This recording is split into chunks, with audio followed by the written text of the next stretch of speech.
client had the wheel done before, and you can obviously see that the work wasn't done correctly. He's got a nick here that he never finished. The paint definitely doesn't match. It's bubbly. He never fixed any of these gouges here, and he painted right over.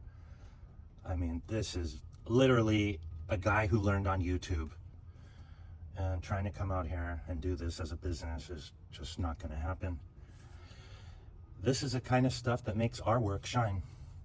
Here's the initial repair that I came for, but I also have to finish what the other company did.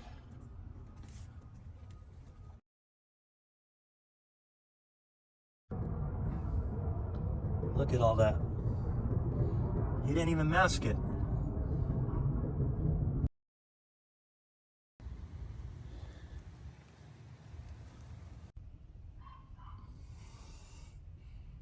Corrected.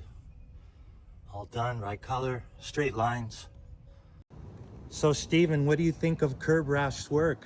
Steve's done 2 cars for me, and I'm thoroughly impressed. The work was outstanding. He's a genuinely great guy, someone I'd share beers with, and he just does an outstanding job. I will go back to, he's my go-to guy. Thank you so much. I would have beers with him too.